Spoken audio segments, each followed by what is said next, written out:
Momentum Pilkada Kabupaten Ponorogo sangatlah penting untuk membawa Ponorogo yang lebih baik lagi.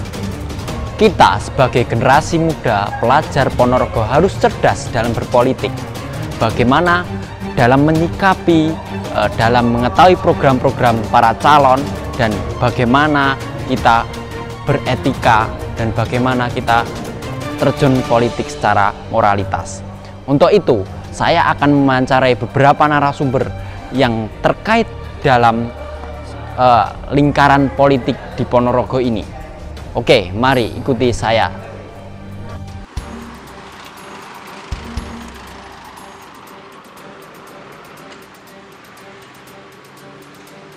Oke, hari ini saya berada di gedung KPU Ponorogo. Nah, di sini saya akan menemui divisi penyelenggara pemilihan Bupati Ponorogo. Lalu bagaimana persiapan mereka menjelang Pilkada 9 Desember nanti? Ayo ikuti saya.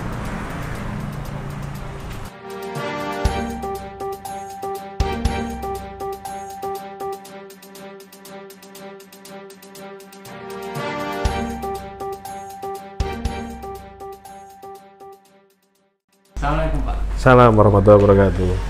Ini Pak, saya dari PDIP Ponorogo mau wawancara terkait teknisi penyelenggara pilkada nanti Pak.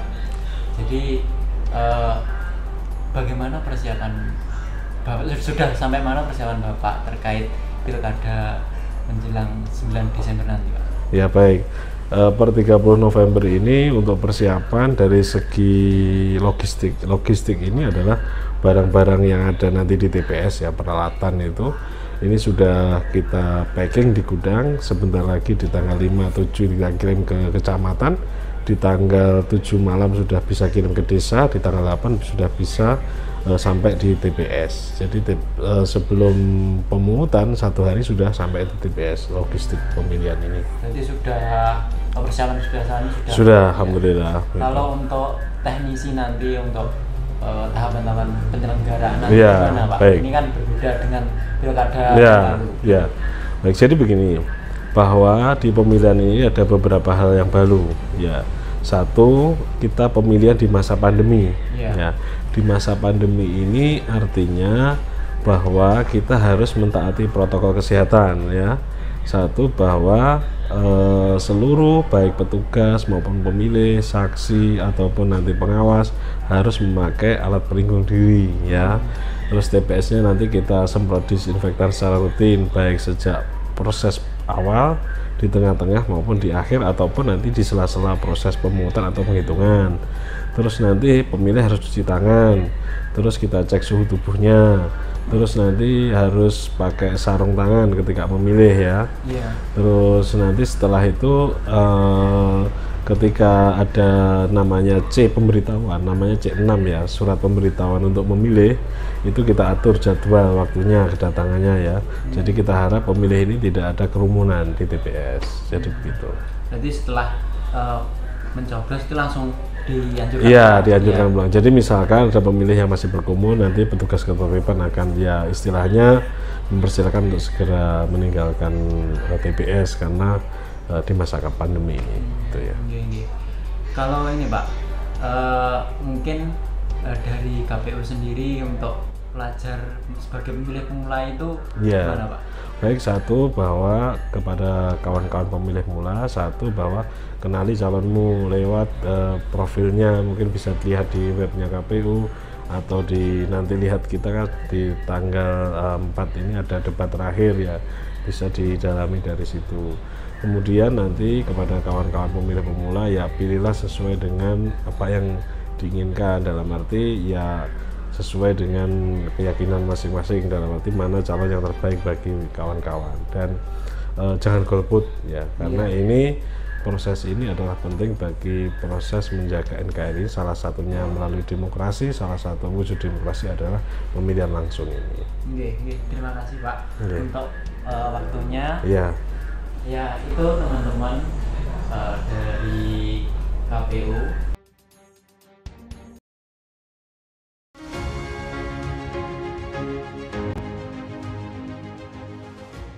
Pasangan calon nomor urut 1, calon Bupati Haji Sugiri Sancoko, SEMM. Calon Wakil Bupati Hajah Lisdiarita, SH. Partai pengusul PDI Perjuangan, PAN P3 Hanura.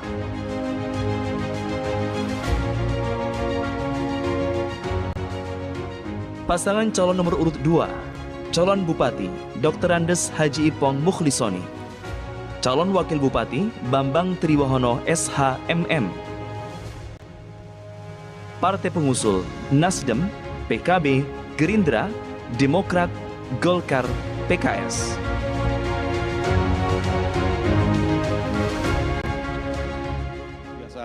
Ponorogo butuh hebat yang luar biasa. Ponorogo butuh kerja keras yang luar biasa untuk mengejar ketertinggalan dengan daerah lain.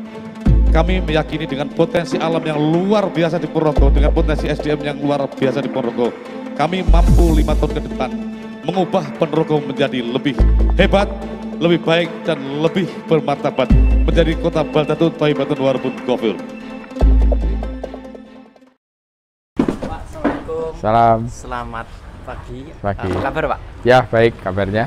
Nah, di sini saya dari PD IPM Ponorogo mau wawancara terkait ini kan mau pemilihan bupati. Nah, Iya. terkait apa sih yang mau dibahas nanti yang mau diusung Pak Giri untuk Ponorogo gitu, Pak? Oke, Boleh? oke. Oke. Kita ngobrol di sini. Oke. Monggo. Oke, Pak.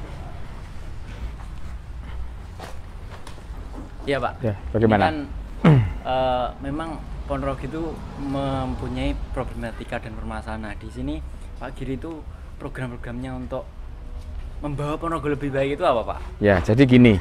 Berangkat dari beberapa permasalahan yang ada di Ponorogo, jadi Pak Giri mengusung visi misi yang kami namakan sebagai Nawa Dharma Nyata.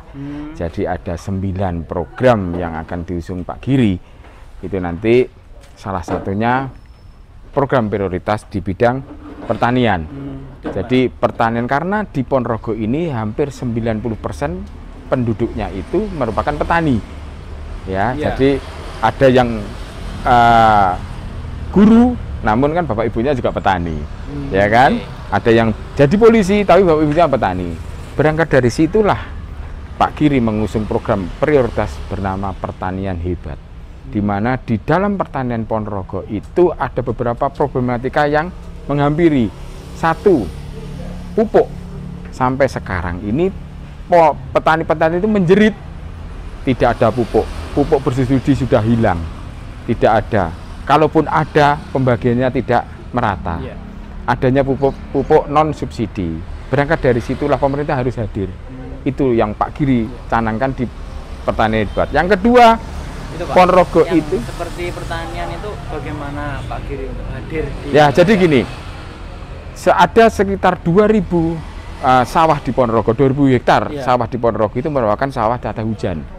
Dan disitulah para petani itu tidak bisa dalam 1 tahun tidak bisa 3 kali tanam, paling banter itu 2 kali. Itu sebabnya di dalam Nawa Dharma Nyatanya Pak Giri itu nanti ada program pengadaan sumur dalam untuk setiap 20 hektar lahan sawah tada hujan. Nah, di situ nanti Pak Giri hadir di situ mengatasi problematika. Selain juga akan ada perbaikan saluran irigasi yang sekarang ini dikeluhkan oleh masyarakat. Itu program prioritasnya Pak Giri. Di samping itu juga akan ada program dari Pak Giri, perempuan hebat, pemuda dan olahraga hebat, pendidikan hebat, kesehatan hebat, pemerintahan yang amanah, UKM hebat seperti itu. Jadi ada 9 Nawa Dharma Nyata yang akan diusung Pak Sugiri. Oh iya. Kalau untuk pelajar atau pendidikan yang lebih baik itu apa, Pak? Ya, jadi gini. Di dalam Nawa Dharma juga ada namanya pendidikan hebat, di mana dalam salah satu program itu Pak Giri akan mengusung penambahan bosda, ya, bantuan untuk siswa, dengan mengurangi iuran komite atau menghilangkan komite. Jadi nanti APBD akan mensuplai lewat bosda dan iuran di komite nanti akan dihilangkan. Itu satu. Yang kedua, selama ini pendidikan khususnya para pelajar yang berprestasi itu mengikuti ajang lomba itu biaya sendiri. Namun di dalam pemerintahan Pak Giri nanti, pemerintah akan hadir, akan membiayai para pelajar-pelajar yang berprestasi untuk ikut ajang Merata ya, Pak? merata Iya. seperti itu. Karena kenapa Pak Giri sadar sebenarnya itu potensi pelajar di Ponorogo itu bagus sekali. Sayang kalau tidak ada wadahnya seperti itu. Itu untuk pendidikan hebat seperti itu. Jadi merata baik swasta dan negeri. Betul, dari swasta SD sampai SMA. Seperti ya. itu. Ya, Ya, untuk ya. Pak Giri. Kalau apa ya Pak? Kalau untuk meningkatkan kualitas ini kan ada juga sekolah yang di pinggiran itu Pak. Itu bagaimana untuk meningkatkan kualitasnya Pak? Ya, jadi gini. Pendidikan itu merupakan hak seluruh Iya. anak-anak dan anak bangsa sesuai dengan amanat undang-undang seperti itu. Jadi Pak Giri tidak akan melihat sebelah mata bagaimana pendidikan yang ada di pinggiran, semuanya akan sama. Mereka juga punya hak untuk mendapatkan pendidikan. Jadi antara pelajar yang ada di pinggiran, di desa-desa pinggiran ataupun yang ada di kota, ini akan mempunyai hak yang sama seperti itu. Jadi kualitas mereka akan ditingkatkan. Boleh sekolah itu gratis, tapi harus ada peningkatan kualitas pendidikan seperti itu. Iya. Iya. Ya, gitu. itu Pak. Terima Ya. kasih Pak. Kalau untuk pemuda? Ya. Ya, kalau untuk Jadi- muda untuk kedepannya. Ya, jadi generasi gini, juga di dalam Nawadharma Nyata itu juga akan ada program dari Pak Giri namanya Pemuda dan Olahraga Hebat, di mana nantinya Pak Giri itu akan memberdayakan pemuda di seluruh Ponorogo. Program itu nanti akan lebih menukik hingga ke dusun. Jadi dalam setiap dusun itu nanti Pak Giri akan membuat usaha bagaimana mempelajari pemuda itu nanti bisa mempunyai kemampuan lebih, mempunyai penghasilan lebih di tingkat hingga ke tingkat dusun. Nah, itu nanti akan ada banyak program di situ untuk pemuda dan juga nanti di olahraga juga demikian. Perlu diketahui bahwa selama ini contohnya saja di Stadion Bathara Katong sampai sekarang ini tidak pernah disentuh revitalisasi. Padahal tahu sendiri Ponorogo merupakan gudangnya pemain sepak bola. Dulu waktu saya kecil seperti itu Ponorogo disegani, tapi sekarang dengan terpuruknya Stadion Bathara Katong mungkin itulah menjadi penyebab bagaimana sepak bola kita itu tidak bisa maju. Namun di eranya Pak Giri berkomitmen Persipon harus hidup lagi. Ya. Persipon harus hidup lagi. Biar bisa muncul Dian Agus yang lainnya. Selama ini Dian Agus bisa mengharumkan nama Ponorogo dengan prestasi olahraganya di bidang olahraga sepak bola, dan itu nanti akan muncul lagi. Pak Giri bertekad minimal Ponorogo harus bisa di Liga 2 Indonesia. Tentunya itu akan diikuti dengan perbaikan infrastruktur, salah satunya dengan pembangunan stadion. Seperti itu akan mewadahi penggemar sepak bola yang ada di Ponorogo. Seperti itu. Ya, sebenarnya menarik yang tadi yang dikatakan untuk pengembangan pemuda-pemuda desa sampai tingkat dusun ya Pak. Yeah. Sebenarnya apa sih yang mau dilakukan? Apakah berbentuk pelatihan ataupun ada dana atau gimana Pak? Jadi gini, langkah pertama yaitu memetakan bagaimana potensi daerah-daerah tersebut. Oh iya. Jadi tidak akan sama potensi daerah A dengan daerah B. Dari potensi itulah kita gali bagaimana kita bisa memanfaatkan potensi itu. Kalaupun perlu pelatihan, nanti akan kita bikinkan pelatihan seperti itu. Tentunya harus ada juga peningkatan SDM dari pemuda. Itu sebabnya kenapa sekarang itu pemuda itu tidak lagi zamannya hanya cuma ngopi di pinggir jalan, ngobrol-ngobrol yang tidak ada gunanya, tapi akan kita kasihkan wadah. Wadah itu berupa apa? Berupa kegiatan yang produktif, yang bisa bermanfaat bagi mereka. Apalagi sekarang ini tingkat pengangguran di Ponorogo sangat tinggi. Karena kenapa? Satu, sempitnya lapangan pekerjaan. Yang kedua, seiring bertambahnya lulusan-lulusan SMA. Seperti itu. Nah, itulah yang harus kita peka. Pemerintah harus hadir di situ dengan cara yaitu memberdayakan pemuda-pemuda dan pengangguran itu bisa lebih produktif sehingga ekonomi mereka akan lebih meningkat. Apalagi di saat seperti pandemi COVID seperti ini, peningkatan ekonomi masyarakat itulah yang penting. Salah satunya tujuannya yaitu tadi harus bisa memberdayakan masyarakat desa, khususnya pemuda yang harus bisa lebih produktif. Maksudnya gitu. Ya. Terima kasih Pak. Dan 5 tahun ini saya juga merasakan betapa seluruh potensi-potensi masyarakat yang ada di Ponorogo sudah bekerja keras bahu-membahu untuk membangun Ponorogo. Karenanya, menatap 5 tahun ke depan, saya lebih percaya diri karena saya merasa insya Allah bisa melaksanakan amanah yang kedua kalinya untuk di Ponorogo ini. Assalamualaikum. Salam, monggo Mas. Monggo silakan masuk. Ya, silakan duduk, monggo. Dari ya alhamdulillah. Dari mana Mas? Ini saya dari PDIP Ponorogo, Pak. Ini Ya. maksud saya datang ke jenengan niku badhe wawancara terkait ini Pak, Pilkada. Jenengan kan selaku tim kampanye 02 ya Pak, terkait program-programnya. Bisa ya Pak? Ya, saya bukan tim kampanye, tapi saya adalah bagian dari pendukung dan pengusung dari 02. Nah, Iya. ya, bisa. Ini Pak, kalau boleh tahu itu sebenarnya program utama yang mau dibawa Pak Ipong itu apa ya Pak? Jadi kalau berbicara program, yang pertama ada satu pertanyaan. Tagline kita Panggah Ipong. Kenapa Panggah Ipong? Di sana ada menjaga amanah, menuntaskan yang tertunda. Menjaga amanah ini artinya mudah-mudahan Allah nanti menakdirkan Pak Ipong terpilih kembali, insya Allah akan menjaga amanah yang diberikan masyarakat Ponorogo. Itu yang pertama. Yang kedua, kenapa menuntaskan yang tertunda?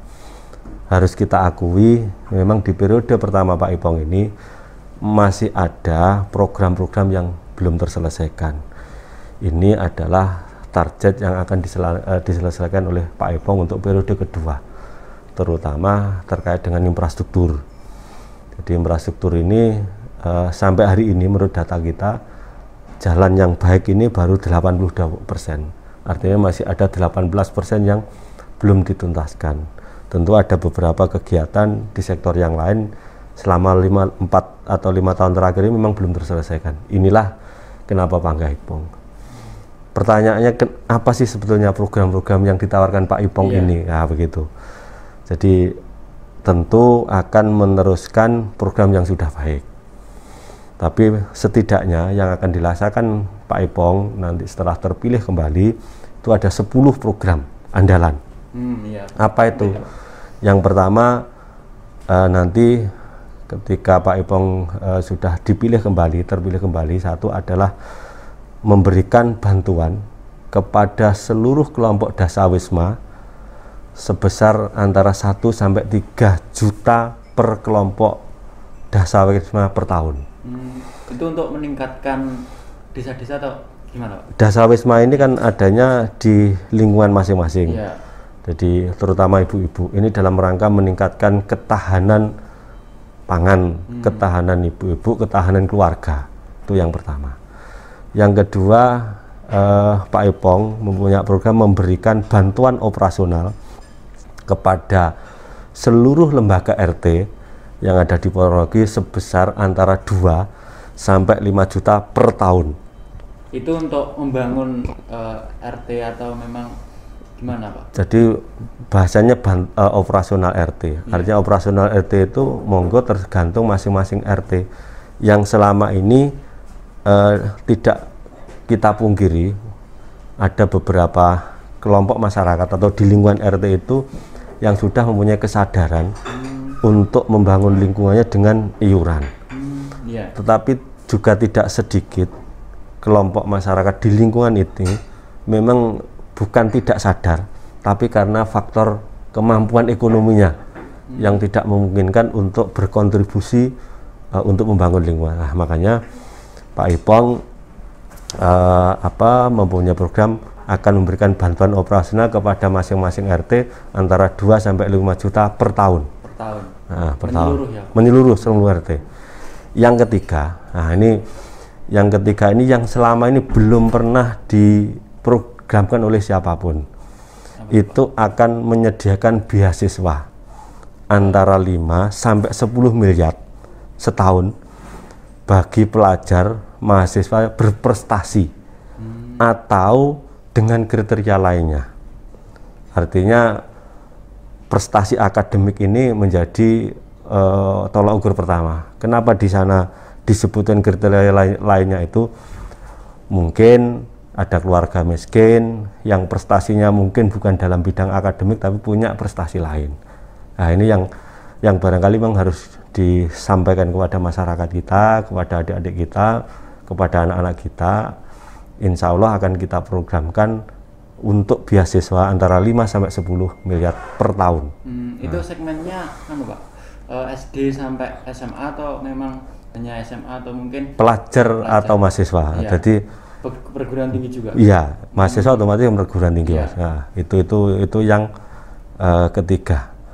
Yang keempat, pengembangan program desa digital guna mendorong industri kreatif, kemudian pengemudahan dalam rangka pelayanan masyarakat. Era IT ini dituntut dengan serba teknologi ini, masyarakat harus paham, harus melek dengan teknologi. Iya. Sekarang ini UMKM kita, hasil produksi masyarakat kita ini sudah bagus, sudah bertumbuh kembang. Cuma persoalannya di pemasaran. Pemasaran ini sekarang masih banyak tradisional. Lah, ini harus kita dorong bagaimana masyarakat kita ini juga harus melek tentang teknologi. Biar mereka punya produksi apa saja, baik pertanian, industri macam-macam bisa di-online-kan. Nah, targetnya nanti periode kedua ini semua desa harus digitalisasi. Dan berarti Pak, pasar tradisional itu akan mati atau gimana Pak? Kita tidak akan mematikan pasar tradisional, tetapi ini bagian dari tuntutan zaman yang memang masih tradisional, yang memang itu harus kita hidupkan, ya harus tetap kita hidupkan, tetapi bagaimana kita memenuhi tuntutan zaman ini, tuntutan teknologi ini. Diakui tidak diakui, dengan 4.0 ini adalah bagian tuntutan yang tidak bisa dielakkan lagi. Nah, itu yang keempat. Yang kelima, akan meneruskan agenda perbaikan jalan-jalan. Tadi saya sampaikan, sampai hari ini Ponorogo yang jalan yang baik itu baru 82%. Artinya ada 18% jalan kita yang memang belum dibangun. Kenapa belum dibangun? Karena anggarannya masih terbatas, sehingga belum bisa menuntaskan infrastruktur terutama jalan ini selama 4 atau 5 tahun berjalan ini. Itu. Yang keenam, memperluas cakupan BPJS untuk rakyat. Kenapa diperluas? Dari hampir 1 juta penduduk kita yang ada di Ponorogo ini memang belum seluruhnya tercover BPJS. Ada kalanya yang memang membutuhkan BPJS ternyata belum masuk dan sebagainya. Persoalannya apa? Persoalannya macam-macam. Pendataannya yang kadang sebetulnya dari bawah sudah baik, tapi ketika dibawa ke atas turun datanya menjadi berbeda. Nah, ini dalam rangka itu kita akan perluas cakupan BPJS kepada seluruh masyarakat Ponorogo. Itu program kita yang keenam. Yang ketujuh, akan membangun Museum Riok. Sebetulnya periode pertama kemarin sudah direncanakan program itu, tetapi karena COVID ini akhirnya anggarannya belum bisa menyelesaikan itu. Kenapa perlu dibangun Museum Riok? Ini dalam rangka supaya generasi kita sampai kapanpun Riok ini akan diketahui oleh anak cucu kita. Sejarahnya bagaimana, Riok yang asli dan sebagainya lah. Ini karena Riok ini adalah budaya luhur yang hanya satu-satunya di dunia yang dimiliki oleh Ponorogo. Itu. Yang kedelapan, meningkatkan kegiatan festival kesenian khas daerah di tingkat nasional dan internasional. Untuk apa? Sebetulnya ketika ini tidak pandemi, 2020 ini akan sudah kita rencanakan festival kesenian daerah yang berskala nasional dan internasional. Tetapi karena pandemi ini, ya mau tidak mau kita pending dulu. Harapannya apa? Dengan memperbanyak festival kesenian daerah ini akan mendatangkan wisatawan. Dengan banyaknya datang wisatawan, otomatis akan berdampak kepada ekonomi kita. Hunian hotel akan bertambah, terus penjual makan minum akan bertambah dan macamnya. Ada dampak yang kepada masyarakat begitu. Harapannya begitu. Kalau Pak, tadi untuk menarik untuk membahas pendidikan tadi Pak, ada beasiswa, ada gitu. Apakah itu cukup meningkatkan kualitas pendidikan di Ponorogo? Kan ada sekolah-sekolah di pelosok itu kan mungkin ya nafasnya itu ya akan mati terus hidup gitu Pak. Jadi kalau melihat seperti itu, apakah cukup beasiswa itu Pak? Ya enggak, ini kan program tambahan, artinya program-program yang sudah berjalan tetap kita lakukan. Ini dalam rangka menjawab selama ini banyak anak didik kita yang berprestasi baik di tingkat lokal, regional, nasional, bahkan internasional. Kita belum bisa berbuat banyak, artinya kita belum bisa memberikan reward yang semestinya. Rewardnya apa? Satu misal bagaimana ketika anak kita ini berprestasi dalam bidang olahraga, kita belum banyak bisa memberikan imbal baliknya, sehingga ini adalah bagian dari kajian kita, temuan kita, masukan kita selama ini. Ya tentu ini adalah program tambahan. Kalau berbicara kualitas pendidikan, apakah betul pendidikan kita yang di pinggir itu kualitasnya kalah dengan yang di kota? Belum tentu. Belum tentu. Ini menurut saya harus butuh survei secara ilmiah, karena faktanya ketika belum sistem zonasi itu, sekolah baik SMP negeri atau SMA negeri itu justru yang banyak adalah didominasi dari anak-anak kita yang di luar kota atau di pinggir-pinggir itu. Nah, makanya ini menurut saya informasi itu perlu kita kaji kebenarannya. Supaya apa? Supaya kita di dalam menentukan kebijakan itu tidak salah. Nah, jadi tetapi sekali lagi kalau di pinggir ini masih ada yang kurang, itu betul. Tetapi kan belum bisa kita simpulkan bahwa ketika kita jumpai dari 307 desa itu ada 1, 2, maksimal 5, terus itu kita konklusikan, kita simpulkan bahwa pendidikan di pinggiran itu tidak berkualitas, kan tidak bisa, Mas. Nah, begitu. Kalau untuk Pak, digitalisasi desa itu sebenarnya kita mengangkat potensial di desa atau memang gimana ya Pak? Digitalisasi ini selain mengangkat potensi yang ada di desa, kita tentu juga akan mengembangkan. Jadi satu, mengangkat potensi yang sudah ada, tentu akan kita kembangkan potensi-potensi yang lain. Yang ketiga, untuk mempermudah akses.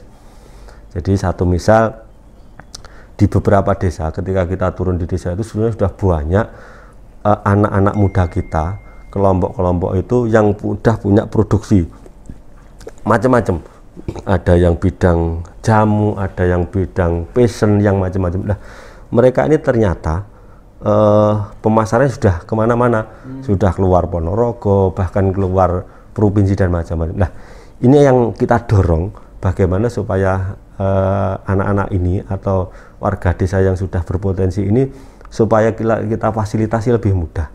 Dengan digitalisasi ini kan selain secara konvensional tetap berjalan, tapi dengan digitalisasi ini kan akan membantu, akan membantu pemasaran, kan begitu.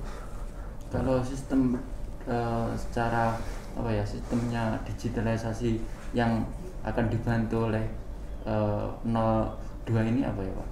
Ya, kita siapkan seluruh perangkatnya, baik softwarenya, hardwarenya, sampai pada SDM-nya. Artinya kita mengkonsen betul bahwa desa digitalisasi ini bukan hanya sekedar konsep yang tanpa bisa diimplementasikan, tetapi ini implementatif. Artinya skenarionya ya kita, kalau memang kekurangan hardware ya kita siapkan hardwarenya, kalau mereka kurang softwarenya kita siapkan softwarenya, kalau mereka SDM-nya belum mampu ya kita siapkan pelatihan untuk SDM-nya itu, kan begitu. Sehingga digitalisasi ini selain kebutuhan mutlak, ini bukan sekedar jargon, tapi yang benar-benar kita implementatifkan, dan ini merupakan tuntutan yang memang harus kita respon untuk periode yang ke depan, kan begitu Mas. Oh iya. Ya, terima kasih Pak atas waktunya. Ada 2 lagi Mas tadi, ya, ada program 2 tadi. Apa? Jadi di periode kedua ini pasangan Ipong Bambang akan memodernisasi Stadion Bathara Katong. yang selama ini belum kita pikirkan. Kenapa kita belum pikirkan? Satu, itu belum masuk visi misi pada periode 2015. Yang kedua, masih keterbatasan anggaran. Nah, di periode kedua ini selain sudah masuk visi misi, tentu akan kita proyeksikan bisa dimodernisasi pada periode yang kedua ini. Yang 10, meningkatkan jumlah bantuan pupuk dan alat produksi pertanian. Jadi hari ini pemerintah pusat mengurangi subsidi pupuk. Ya, karena kekurangan subsidi pupuk ini berdampak kepada petani. Cuma alhamdulillahnya Ponorogo ini meskipun ada pengurangan, tidak begitu berdampak yang signifikan, karena masyarakat kita Ponorogo punya program bantuan pupuk organik cair. Nah, itu kalau yang 2 itu mungkin dieksekusinya kira-kira membutuhkan waktu yang lama atau enggak? Jadi 10 program ini begitu ditetapkan, tentu setelah nanti Pak Ipong, Pak Bambang sudah akan membahas APBD, ya paling cepat di PAK 2021. Nah, kalau di APBD 2021 yang induk ini, kalau ngomong bisa dilakukan itu ngomong kosong, artinya ngapusi. Jadi APBD induk 2021 ini sudah kita dok, tetapi kan kita masih pakai visi misinya adalah periode 2015-2020 gitu. Iya Pak, terima kasih atas waktunya. Mana mengganggu Bapak ya. Saya terakhir berpesan kepada adik-adik IPM, Ikatan Pelajar Muhammadiyah, khususnya kepada para pelajar umumnya atau kepada masyarakat, pilihan bupati ini bukan main-main. Memilih seorang pimpinan ini adalah satu keputusan yang harus diambil secara bijak. Cermati programnya dengan cerdas, cari klarifikasi yang benar, supaya ketika ada informasi-informasi yang sifatnya barangkali belum bisa dipertanggungjawabkan, sebaiknya biasakan satu klarifikasi. Yang kedua, kalau bahasanya di anak-anak IPM katanya tabayun. Nah, ini penting supaya ketika ada black campaign dan sebagainya, ini benar-benar apakah betul black campaign itu benar dan sebagainya. Ini saya berharap ini pilihan bupati ini sebagian dari pesta demokrasi. Mari kita menggunakan hak pilih kita masing-masing pada tanggal 9 Desember 2020. Yang kedua, pilihlah calon yang benar-benar sesuai dengan hati nurani, tanpa intimidasi, tapi benar-benar berdemokrasi. Ya Pak, terima kasih pesannya. Ya, semoga menjadi pendidikan bagi saya ataupun pelajar-pelajar yang lainnya. Ya. Terima kasih. Ya. Oke, hari ini saya akan mewawancarai narasumber dosen politik di Universitas Muhammadiyah Ponorogo sekaligus pengamat politik di Ponorogo. Untuk selanjutnya bagaimana pendapat beliau tentang politik di Ponorogo ini? Ikut saya.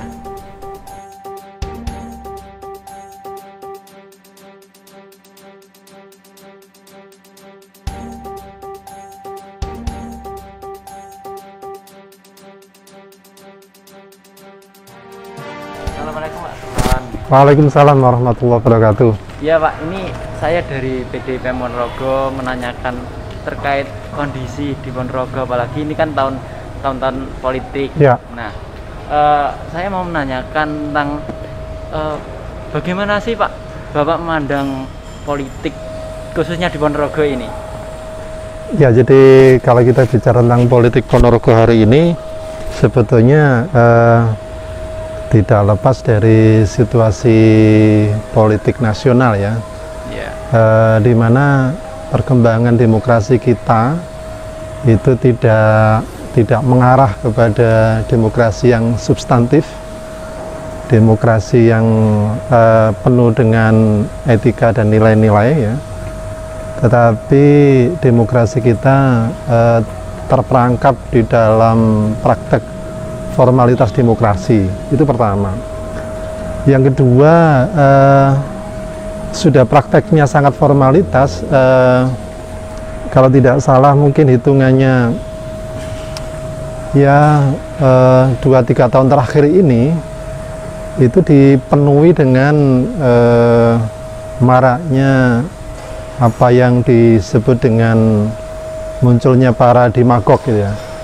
Demagog itu orang-orang yang memang sengaja dimunculkan untuk menghasut isu, menghasut opini guna keuntungan atau barangkali tercapainya atau kemenangan kelompok-kelompok tertentu. Maka demokrasi di Indonesia sehari ini itu kan juga dipenuhi oleh maraknya para demagog gitu ya. Apakah itu mereka yang kita sebut sebagai influencer atau orang-orang yang membangun opini dan memiliki pengaruh, ataupun para pusher yang memang benar-benar dimaksudkan untuk menghasut. Ini memang sengaja dibangun lalu kemudian diarahkan kepada isu atau opini-opini tertentu, tentu untuk satu tujuan dan kepentingan-kepentingan tertentu. Dan itu di Ponorogo meskipun kota kecil itu juga terjadi, mewarnai paling tidak apa istilahnya perhelatan pilkada kita jelang tanggal 9 Desember besok. Jadi kampanye paslon dan juga para pendukungnya dipenuhi dengan praktek seperti itu. Itu termasuk mendidik bagi kaum pelajar generasi? Tentu itu bukan praktek politik yang sehat, karena demokrasi yang kita maksudkan sesungguhnya adalah memberikan kebebasan dan kemerdekaan kepada setiap orang untuk apa istilahnya mengaktualisasikan dirinya, menyampaikan aspirasinya, dan hukum atau undang-undang harus mengatur sedemikian rupa sehingga hak dan kebebasan itu tidak dirampok gitu ya, atau tidak dikooptasi oleh dengungan-dengungan yang sebetulnya itu tanda petik barangkali tidak benar. Apakah itu terutama ketika dengungan itu sifatnya memang tidak real, apakah tidak real yang dimaksud itu terkait dengan isu negatif maupun barangkali apa istilahnya informasi-informasi yang positif yang sesungguhnya itu juga tidak terjadi. Nah itu mewarnai kontestasi politik kita hari ini, sehingga kita tidak melihat para calon itu beradu argumen untuk membangun Ponorogo. Ya, beradu pikiran-pikiran ke depannya, sehingga rakyat Ponorogo menjadi yakin bahwa dialah sosok yang memang layak untuk dipilih dan terpilih, sehingga ke depan Ponorogo benar-benar mendapatkan jaminan. Hari ini kita masih belum menemukan kedua paslon untuk menunjukkan apa istilahnya seluruh kemampuannya di dalam menyampaikan pikiran-pikiran besarnya terkait dengan Ponorogo. Dan apa istilahnya suasana politik baik di tingkat grassroots maupun di tingkat kalangan kelas menengah itu lebih banyak dipenuhi oleh para pendengung gitu ya, para pendengung atau para pengasuh, dan itu sangat kita rasakan, dan itu tentu tidak baik, tentu tidak sehat ya. Jadi idealnya politik yang beretika itu seperti apa? Ya sebetulnya kan politik politik itu apa esensinya sebagai sebuah nilai itu adalah baik dan benar. Maka kita kemudian mengenal ada yang disebut dengan etika politik atau politik yang santun atau fatsun politik, ada yang menyebutnya begitu, atau Pak Amin menyebutnya sebagai politik tingkat tinggi. Ya. Artinya apa? Politik yang dipenuhi dengan nilai-nilai dan norma-norma. Apa sih nilai-nilai dan norma-norma dari politik itu? Kan kesetaraan, lalu kemudian kejujuran, lalu kemudian keadilan, lalu kemudian kebebasan.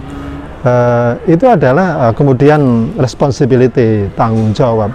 Itu sebetulnya nilai-nilai yang harusnya kita bangun bersama, dan itu konstruksinya sebetulnya ada di dalam peraturan perundang-undangan. Applied-nya itu harusnya ditegakkan oleh seluruh stakeholder yang mengawal pelaksanaan pemilu ini.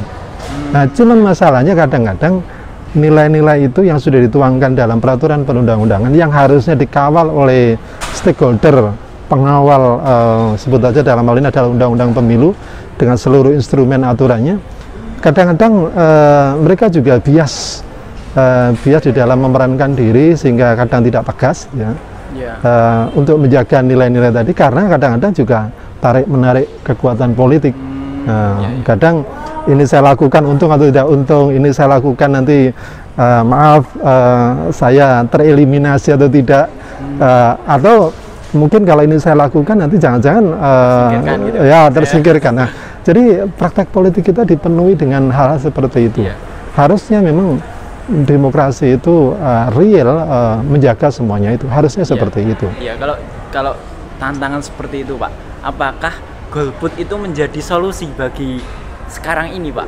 Ya, saya juga banyak mendengar itu ya, mendengar dari kalangan anak-anak muda, para mahasiswa. Setiap kali saya memberikan kuliah dan membedah persoalan-persoalan politik di Indonesia, selalu ujungnya, loh Pak, kalau begitu untuk apa kita memilih pemimpin ya? Ya mendingan kita golput aja. Yang ingin saya katakan kepada Anda semuanya, anak-anak muda Indonesia, kawan-kawan di IPM, bahwa kehidupan di dalam bernegara, berbangsa dan bernegara itu clue-nya atau kuncinya itu diatur oleh politik. Jadi Anda memilih atau tidak memilih, saya sebut misalnya pemilih di Ponorogo itu ada 500.000 orang, lalu sebetulnya misalnya ada 300.000 orang golput, berarti hanya 200 orang yang memilih. Sah, Mas Yan. Karena apa? Karena pemilu kita mendasarkan kepada yang memilih. Artinya apa? Ketika Anda tidak memilih, proses politik tetap akan berjalan. Keputusan politik juga tetap akan diambil. Nah, masalahnya adalah semua kehidupan kita, apalagi kehidupan anak-anak muda, itu ditentukan oleh keputusan-keputusan politik. Contoh, misalnya aja kita berbicara tentang beasiswa yang diberikan oleh pemerintah, itu keputusan politik. Contoh misalnya keputusan tentang biaya pendidikan, itu keputusan politik.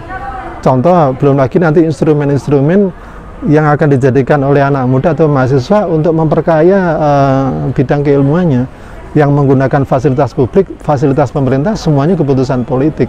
Nah, kalau kemudian anak muda golput, bagaimana bisa ikut menentukan keputusan-keputusan politik itu dengan baik dan benar?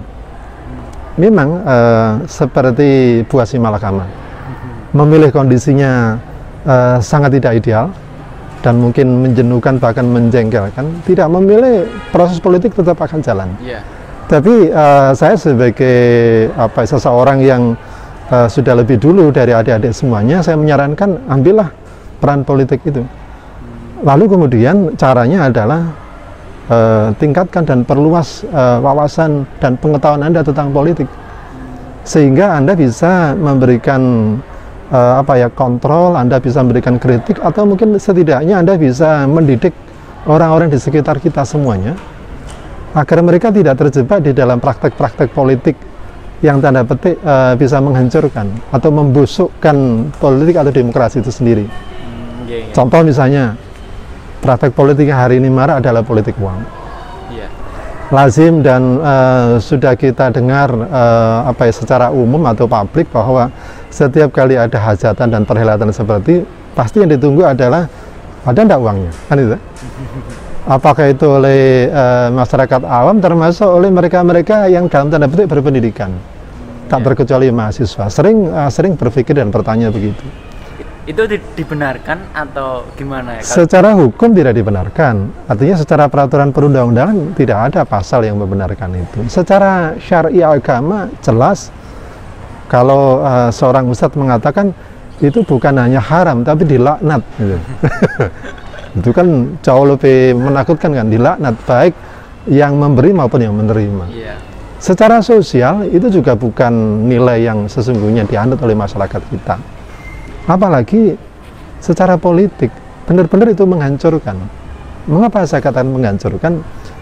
Bagaimana mungkin kita memaklumkan agar seorang pemimpin itu bisa memimpin dengan adil, bisa memimpin dengan amanah, lalu bisa memimpin dengan benar-benar mempedulikan dan membela rakyat.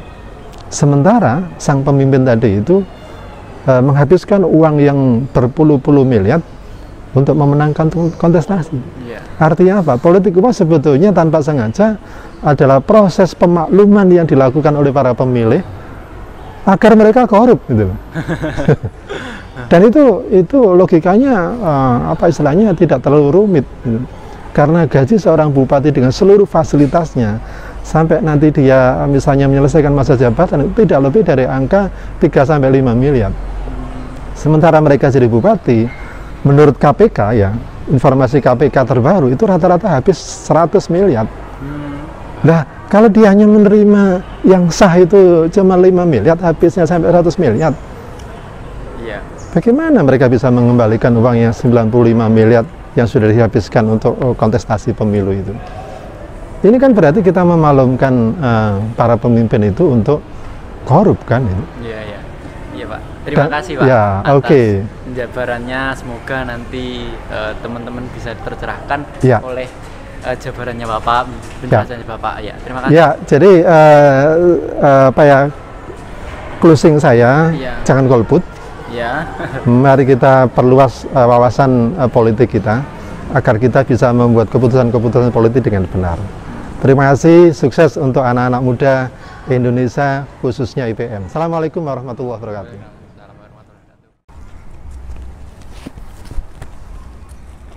Oke teman-teman, kita sebagai generasi pelajar, pemuda Ponorogo harus ikut andil dalam berpolitik. Karena di tahun ini kita memilih salah satu calon yang akan membawa Ponorogo yang lebih baik lagi. Maka dari itu, kita sebagai orang yang terpelajar, pemuda generasi Ponorogo harus menjaga moralitas kita dalam berpolitik. Jadi, teman-teman, silahkan untuk memilih sesuai dengan hati nuraninya, sesuai dengan pilihannya. Jangan terprovokasi. Nun wal kholam yawmes turun. Wassalamualaikum warahmatullahi wabarakatuh. Salam pelajar.